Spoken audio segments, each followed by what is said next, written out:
Tonight, keeping it positive. It's going to be a very positive as opposed to a dark, a very, very positive message. The president makes his case as the Republican National Convention kicks off. We don't know what to expect, This as the Gulf Coast prepares for a double dose of back-to-back storms. On the left coast, if you sit down and you rest, someone might not have a house. Wildfires rage on across California. Plus, this is a powerful therapy that transfuses very, very strong antibodies. The FDA approves an emergency treatment for COVID-19. And the size of a stick of butter, the new giant panda at the National Zoo. All this and more tonight on Faith Nation.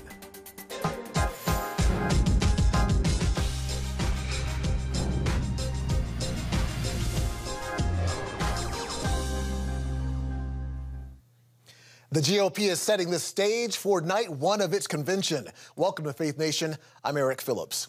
Tonight, the Republicans make it official, renominating President Trump and his running mate, Mike Pence, to represent the grand old party on the ballot in November. As the Republican National Convention kicks off, the GOP is making its case for President Trump, and the top billing is reserved for the president himself.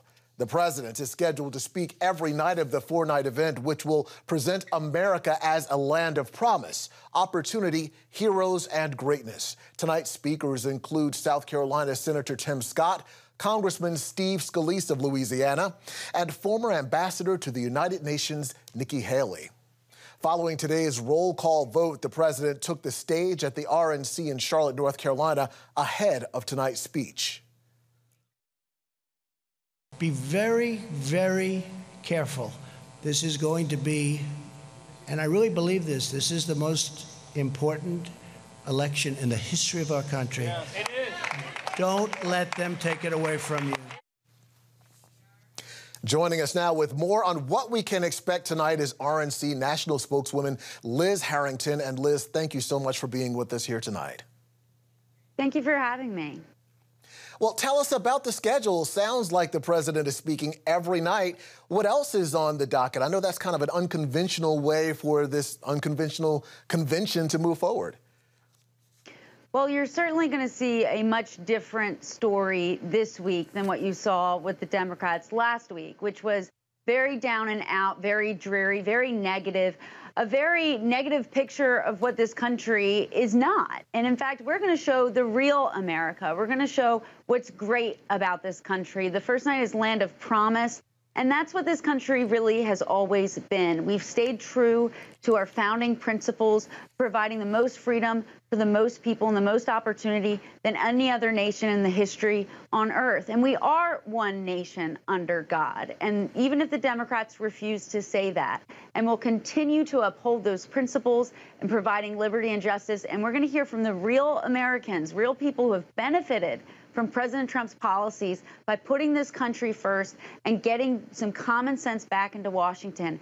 That's what we're going to be talking about, not only the progress and what President Trump's been able to accomplish in the first term, but looking ahead in the second term, because we know together as Americans, when we really embrace our liberties, there's nothing that we can't do.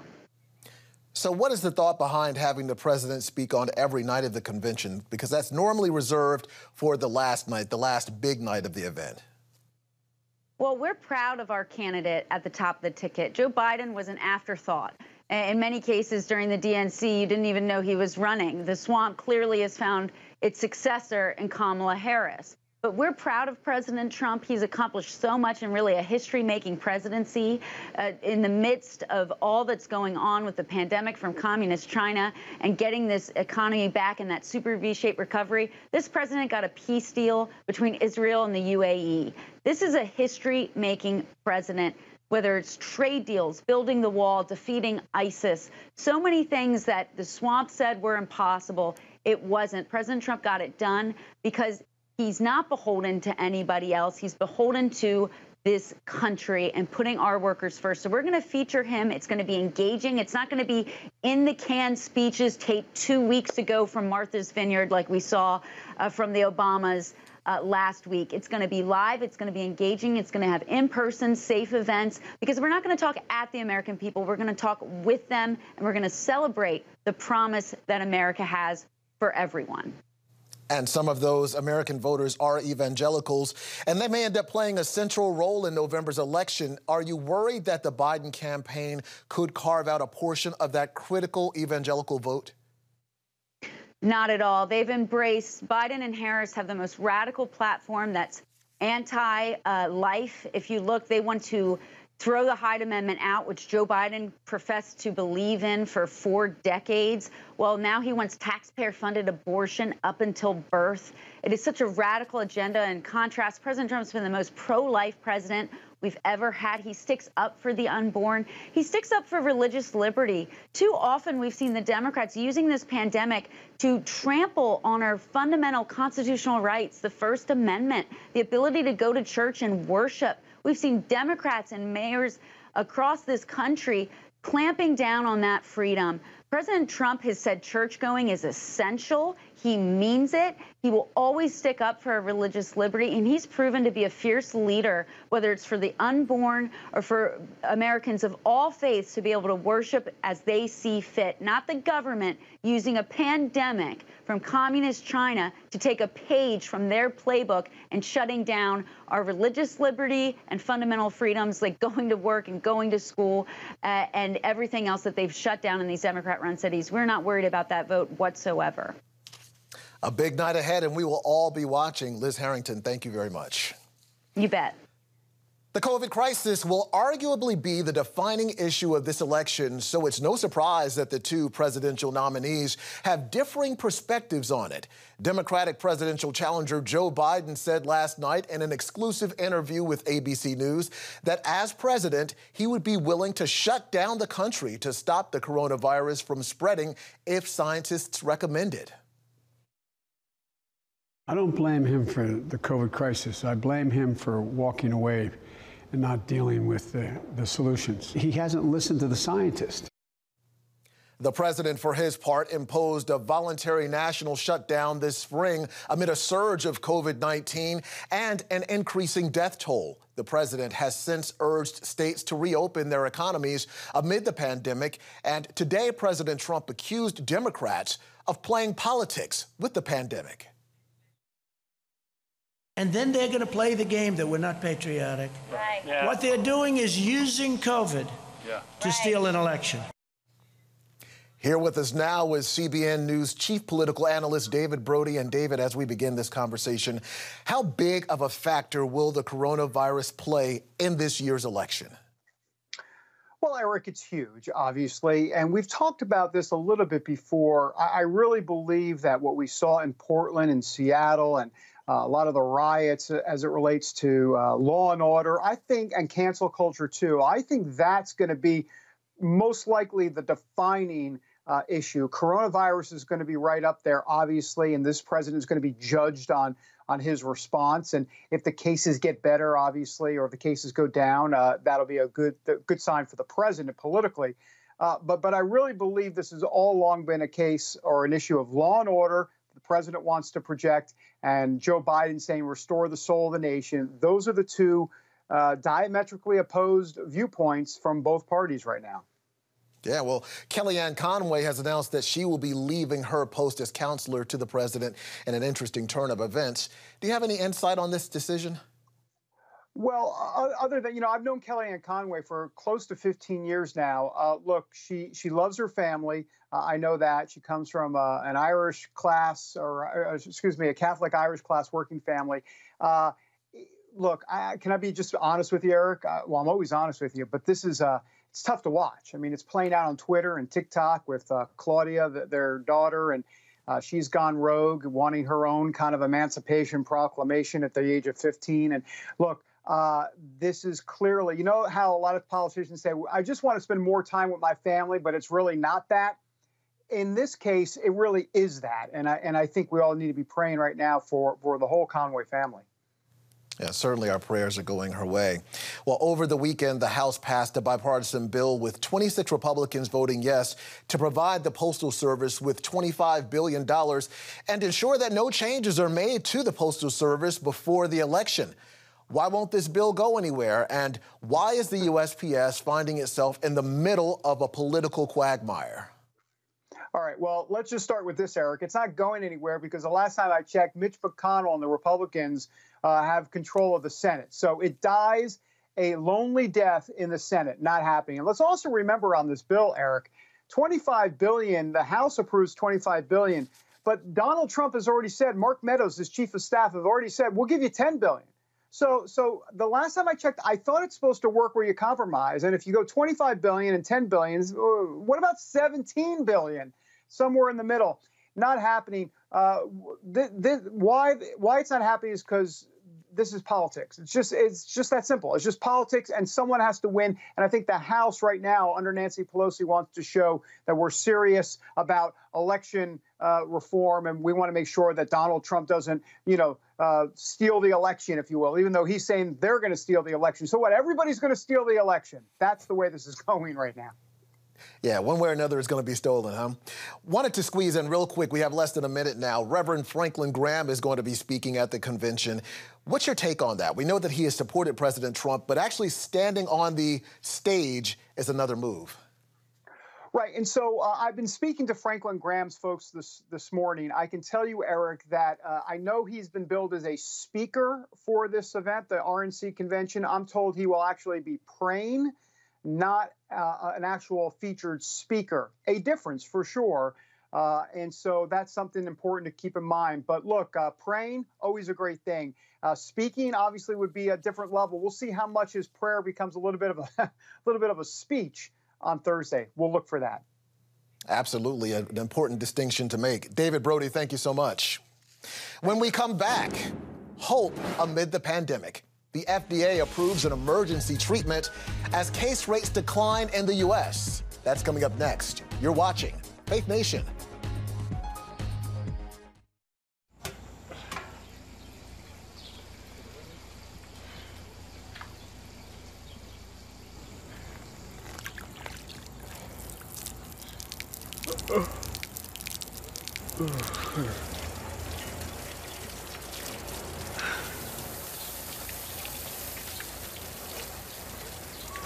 Life is better with a good night's sleep. Get your free DVD or booklet of Protect Your Sleep as the world watches from the outside. It's a big diplomatic tug-of-war here in the Middle East. Go inside the story with Jerusalem Dateline. Israeli archaeologists are talking about a discovery that could change the thinking about the Temple Mount. Join CBN Jerusalem Bureau Chief Chris Mitchell and get the biblical perspective on the events shaping the world. What starts in Israel then ends up going to other places. Watch Jerusalem Dateline Friday night at 9:30 on the CBN News Channel. Life. It's meant to be lived fully. Jesus said it. I came to give you life. Life to the fullest. Life in your family. Life in your finances. Life in your body, mind, and spirit. Life in your everyday.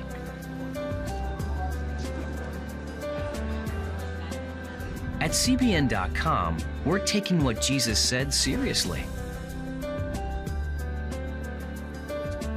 We're here to help you discover life. Life.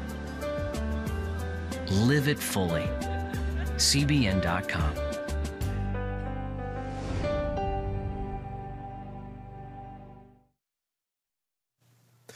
Welcome back. Tonight, Tropical Storm Marco is losing strength, but setting the stage for Laura's landfall as a potentially supercharged Category 3 hurricane. Louisiana's governor is warning residents to prepare for the storm systems set to make rare back-to-back landfalls on the Gulf Coast within 48 hours of one another. We don't know what to expect, I mean, is it going to be a catastrophe or is it going to be just a lot of rain? Residents and visitors in New Orleans and several other parishes are either leaving town or hunkering down. Haiti, the Dominican Republic, Cuba, and Puerto Rico already feeling the effects from the severe weather systems. The president issued emergency declarations in Louisiana ahead of Tropical Storm Marco and Laura, which is expected to be a hurricane with winds topping 110 miles per hour when it strikes overnight early Thursday morning. Nature's fury is also raging in the Golden State, where the president is declaring the wildfires in California a major disaster as multiple infernos engulf more than 1 million acres. A lot of adrenaline and a lot of passion, a lot of love for the job, knowing that if you sit down and you rest, someone might not have a house. With hundreds of wildfires raging and more than 1 million acres already on fire, the California National Guard and the U.S. military are deploying personnel to help exhausted firefighters contain the blazes. More than 14,000 firefighters are right now on the front lines. The National Weather Service warning of dangerous lightning and thunderstorms expected to hit this week. Well, good news tonight in the fight against the coronavirus. The number of new infections has dropped to the lowest level in more than 2 months. CBN News correspondent Mark Martin joins us now with a bit of welcomed news. Mark. That's right, Eric. According to data compiled by Johns Hopkins University, for 9 straight days, the U.S. also saw fewer than 50,000 new cases of the coronavirus. The country reported more than 34,500 new cases on Sunday. All this plus a new treatment has been given emergency use authorization by the FDA. President Trump has pushed for the authorization to use convalescent plasma as a treatment for COVID-19, saying several studies have shown it's safe and effective, and one showing it could lower the death rate by 35%.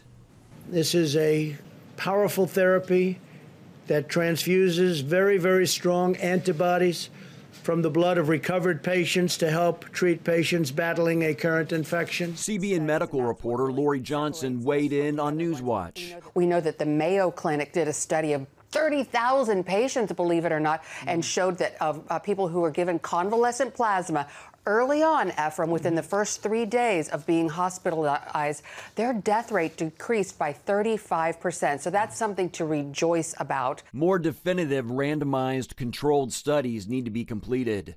The FDA commissioner says scientists have looked over the data from several studies. Those scientists have concluded that COVID-19 convalescent plasma is safe and shows promising efficacy, thereby meeting the criteria for an emergency use authorization. Some COVID-19 patients maintain convalescent plasma helped them get over the virus. Patients like 16-year-old Frankie Quintana. Frankie didn't have the plasma. I don't know what shape he would have been in right now. I really don't. Meanwhile, the World Health Organization says using plasma is still viewed as experimental therapy, and preliminary results showing it may be successful are still inconclusive. A senior advisor from the WHO also mentioned side effects of the plasma, including relatively mild chills and fever to more severe lung-related injuries, even possible circulatory overload.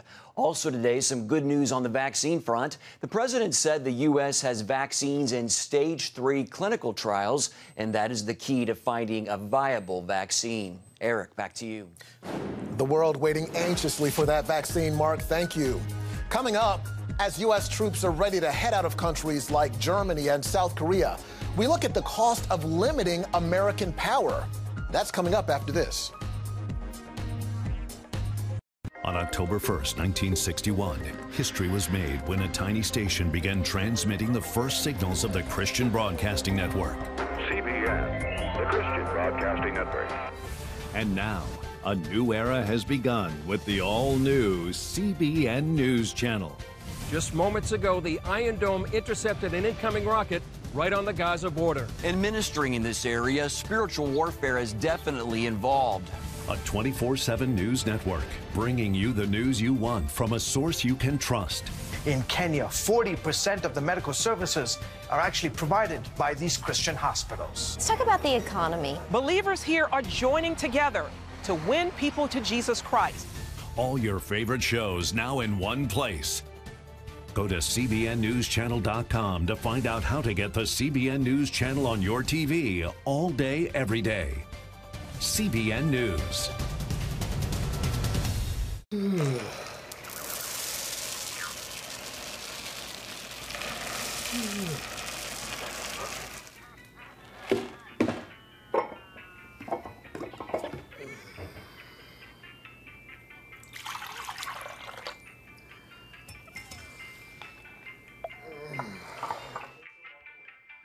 Life is better with a good night's sleep.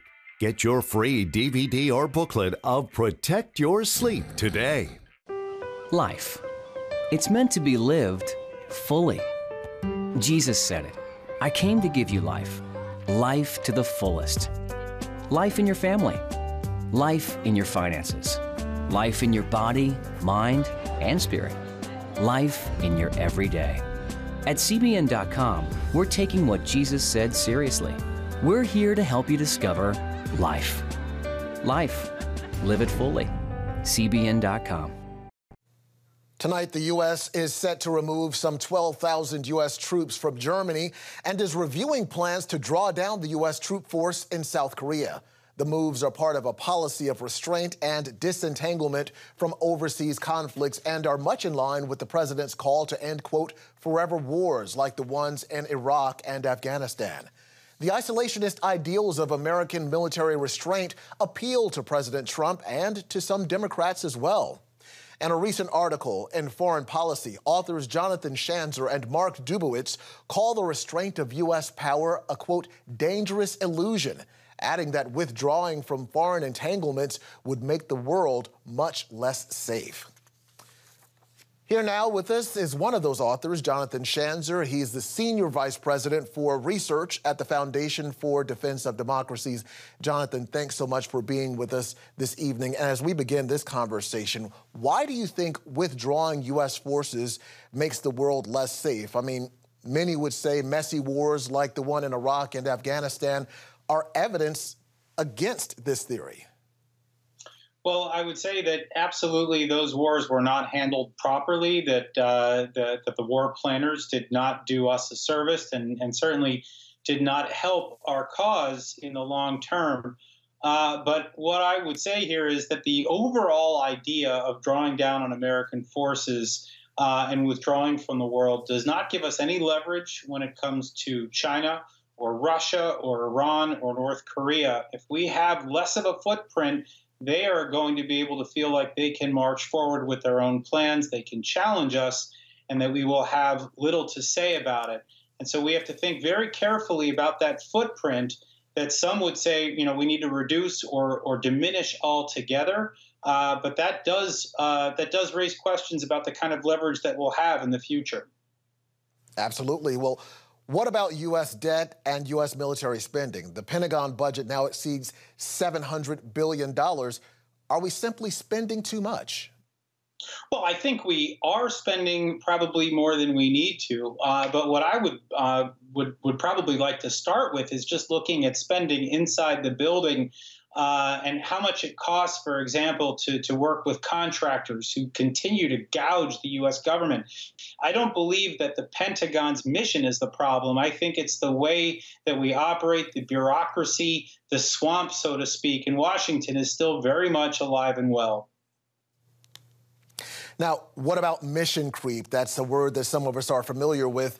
What happens when the U.S. becomes involved in a conflict and it ends up becoming another Vietnam War or forever war? Is that a problem? It is a problem. And you know, one of the things that I think we need to think about right now as this debate will undeniably continue, whether there is a Republican or Democrat in office, you know, there is, I would say, a bigger question about you know, what it is that we're trying to accomplish. Do we want to have our men and women building wells and schools and putting up electric lines, or is their job simply to defeat the rogue states and enemies abroad that threaten the United States? I would think the latter, but unfortunately for the last several years, we've been focused on the former. Well, just 30 seconds left here, Jonathan. Really quickly, if the U.S. does not act as an interventionist force in the world, who will? Well, that's the big question right now. I mean, when the British Empire began to unravel, the United States was able to step into its place and preserve a liberal world order. And I mean liberal not in the political sense, but one that has Western values. The idea now is that China or perhaps Russia, these are the revisionist powers that would likely take our place. And that is what makes isolationism or restraint that much more dangerous. Jonathan Schanzer, we certainly appreciate your insights. Thank you very much, sir. Thank you. Straight ahead, a surprise arrival at the National Zoo serves as a symbol of hope. A cute one at that. We have that story straight ahead.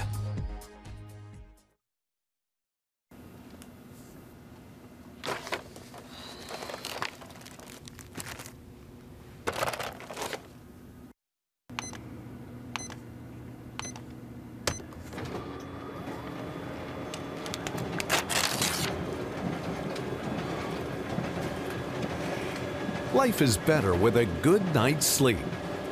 Get your free DVD or booklet of Protect Your Sleep today. I'm Ephraim Graham, and this is Studio 5. Cruise with me as I discover the good things happening in the world of music, sports, television, and movies. The fact that Ryan Coogler was going to be directing the film, I knew that something special was going to happen. We'll chat with artists at the forefront of entertainment and explore the connection between popular culture and faith. I asked my pastor, I said, well, does that mean I'm supposed to be a preacher? He says, well, no, you already have a pulpit. Watch Studio 5 Wednesday night at 9:30. Remember for a moment what it was like to be a child. You believed every story you were told. You saw a world full of endless possibilities. What stories will the world's orphaned and at-risk children believe? We believe the Bible tells the only story truly worth believing. We believe that every child should have the opportunity to dream, the chance to take challenges and turn them into possibilities, the chance to stand on the promises of God, to recognize their place in the greatest story ever told. They have their whole lives ahead of them. Theirs is a world of endless possibilities. They are looking for a story to believe. We will tell them that story. Will you join us?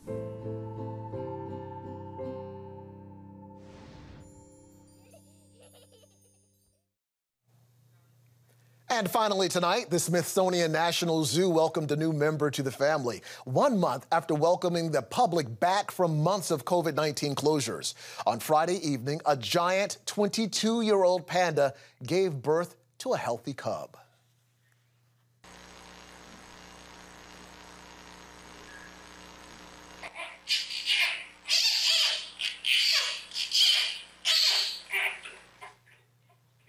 The mother immediately began nursing and cuddling the tiny cub, which is said to be about the size of a stick of butter. After zoo veterinarians confirmed the pregnancy last week, zoo workers started a panda cam on the website so you can watch for yourself.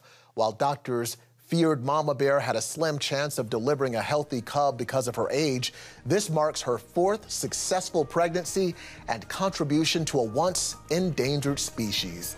Congratulations to Mama and Baby, a really cute cub there. We'll see you back here tomorrow night. Have a great one.